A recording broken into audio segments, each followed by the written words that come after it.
Copper brushes in DC machines are used, ठीक है। Copper जो ब्रशेस होते हैं डीसी मशीन में क्यों यूज़ करते हैं, ठीक है। वेयर, जहाँ low voltage and high current are involve, जहाँ पे आपका लो वोल्टेज और हाई करंट होती है। Where high voltage and small current are involve, जहाँ पे आपका हाई वोल्टेज और स्मॉल करंट इन्वॉल्व होती है, मतलब होती है जहाँ पे, ठीक है। बोथ सही हैं, नन। तो बच्चों कॉपर ब्रशेस हम लोग वहाँ यूज़ करते हैं where we required low voltage and high current. तो the answer is first is the right answer, where low voltage and high current are involve, ठीक। Let's talk another question.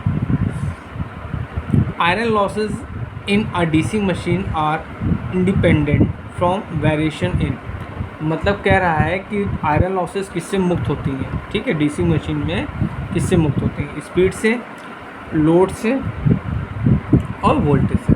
देखिए basically जो iron losses होती हैं ये आपकी fixed losses होती हैं और ये आपकी इंडिपेंडेंट लोड से होती हैं। लोड से इंडिपेंडेंट होती है, मतलब ये लोड पे डिपेंड नहीं करती हैं, ठीक है। चलिए अगला क्वेश्चन देखते हैं। The insulating material used between the commutator segment is normally, ठीक है। जो इंसुलेटिंग मटेरियल है वो कम्यूटेटर के बीच में में सेगमेंट में बीच में यूज़ होता है। क्या होता है, ग्रेफाइट होता है, पेपर होता है, माइका होता है। तो हम लोग क्या करते हैं, इंसुलेटिंग मटेरियल जो है हम लोग कम्यूटेटर में हम लोग माइका का प्रयोग करते हैं। तो इसमें आंसर क्या हो जाएगा आपका, mica. Armature reaction of an unsaturated DC machine is cross magnetizing, demagnetizing, magnetizing, ठीक है। आर्मेचर रिएक्शन है अनसैचुरेटेड डीसी मशीन की, क्या है इसमें आंसर क्या होगा आपका, cross magnetizing. Next question is welding generator will have, welding generator में होता है, ठीक है। लैप वाइंडिंग होती है, वेव बाइंडिंग होती है, डेल्टा वाइंडिंग होती है, डुप्लेक्स वेव बाइंडिंग होती है। तो वेल्डिंग जनरेटर्स में आपकी क्या होती है बेटा, लैप बाइंडिंग होती है और लैप बाइंडिंग में करंट की वैल्यू ज़्यादा होती है, वोल्टेज की वैल्यू कम होती है। अगला क्वेश्चन देखते हैं। The number of brushes in a commutator depends on, जो कम्यूटेटर में ब्रशेस होते हैं वो किस पे डिपेंड करते हैं, स्पीड ऑफ आर्मेचर, आर्मेचर की स्पीड पे डिपेंड करते हैं, टाइप्स ऑफ वाइंडिंग पे डिपेंड करते हैं, वोल्टेज पे डिपेंड करते हैं, amount of current to be collected, ठीक है। तो अमाउंट ऑफ करंट पे डिपेंड करते हैं, तो इसमें आंसर यही हो जाएगा, amount of current to be collected. Now next question. In DC generator lap winding is used for, lap binding use क्यों, high voltage high current, low voltage high current, high voltage low current, low voltage low current. तो lap binding, in lap binding there is low voltage and high current, and if we talk about wave binding, in wave binding high voltage low current is involved, ठीक है।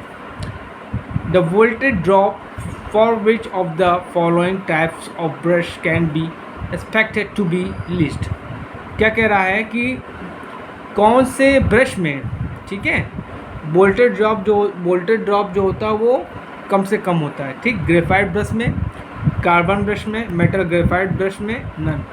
तो जो आपका metal graphite brush होता है उसमें क्या होता है, वोल्टेज ड्रॉप क्या होता है, लीस्ट होता है, कम होता है, ठीक है, सबसे कम होता है। Now next question is the critical resistance of a DC generator is resistance of, कह रहा है कि जो क्रिटिकल रेजिस्टेंस होता है वो किसका रेजिस्टेंस होता है, फील्ड का, ब्रश का, आर्मेचर का। तो जो आपका क्रिटिकल रेजिस्टेंस होता है वो फील्ड का रेजिस्टेंस होता है। Which of the following generating machine will offer constant voltage on all loads, मतलब कह रहा है कि कौन सी ऐसी डीसी मशीन है जिसका सारे कांस्टेंट ऑल लोड्स पे कांस्टेंट वोल्टेज होगा, सभी लोड्स पे आपका ये कांस्टेंट वोल्टेज देगा। Self excited generator, separately excited generator, level compound generator और। तो बच्चों आपका जो लेवल कंपाउंड जनरेटर होता है वो सभी लोड्स पे इसकी जो वोल्टेज होती है वो क्या होती है, कांस्टेंट होती है। Last question, which of the following generator will be prepared if they are required to be run in parallel. ठीक है, मतलब कि अगर हम जनरेटर्स को पैरेलल में यूज़ करना चाहें तो किस जनरेटर का प्रयोग करेंगे।